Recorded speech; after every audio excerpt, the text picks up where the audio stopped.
लई वारं होतं. काल लई नुकसान झाले. केळी आमच्या चक पडून गेल्या. 3000 केळीमध्ये कमी 200-400 झाड पडलं.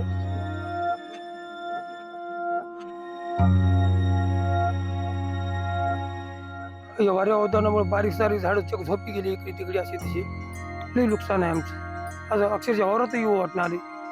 एवढं नुकसान झालं आमचं. बघून डोळ्यात पाणी आले त्या केळाच्या. लेकराच्या पलीकडे आम्ही पाणी देता एक एक टाईम आम्हाला नाही, रात्र दिवस नाही. आम्ही पाणी द्यायचं एवढं करून जर आमच्या हातात काही येत नसलं तर काय उपयोग आहे. मागणी आम्हाला सरकारनं काही मदत करा.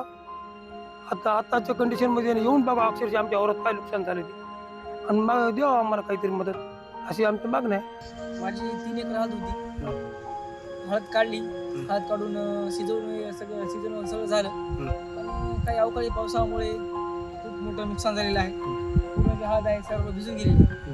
तर आतूनात नुकसान झाले. लाखो रुपयाची हळद आज चिखलामध्ये खेळत आहे. आता काय करावं काय नाही तुम्ही सांगा. सरकारने कुठेतरी शेतकऱ्यांचा विचार केला पाहिजे. आता एवढी खूप मोठं नुकसान झालेलं आहे, तर कोणाला कोण देणार आम्हाला? गेल्या वर्षी काय भाव होता आणि यावर्षी काय? गेल्या वर्षी काय 7-8 हजार भाव होता. आता 15,000 भाव होता. ते बी आता उतरलाय 12,000 आलाय भाव. आणि त्याच्यात अजून हळद भिजली. पाऊस आला खूप मोठा अचानकपणे. आज 2 दिवस सारखा पाऊस आहे.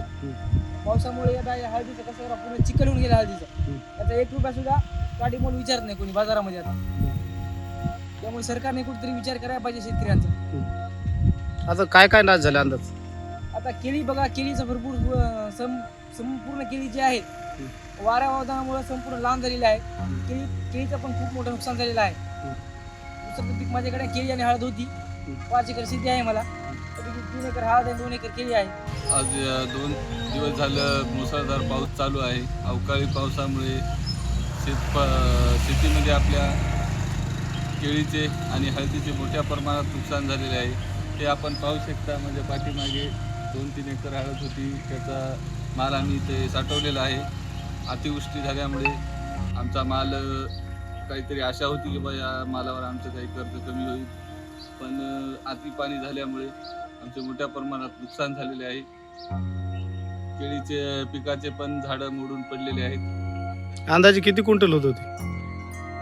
60 क्विंटल अंदाजे आमचे हळद होईल अशी आशा होती. हे मोठ्या प्रमाणात नुकसान झालेले आहे. तरी शासनाने गांभीर्याने लक्ष देऊन आमची आर्थिक मदत करावी ही विनंती. आजच यांना हळदीसाठी आम्ही हे ढोल वगैरे साहित्य आणून ठेवलं होतं संपूर्ण. आज त्याची विल्हेवाट लावायची होती हळदीची, पण पूर्ण काम ठप्प झालेलं आहे पावसामुळे. आता ही हळद कामाला येते की ना? आता या हळदीचं आता व्यापाऱ्याच्या मनावरच आहे. त्यांच्या मनाची मर्जी चालते.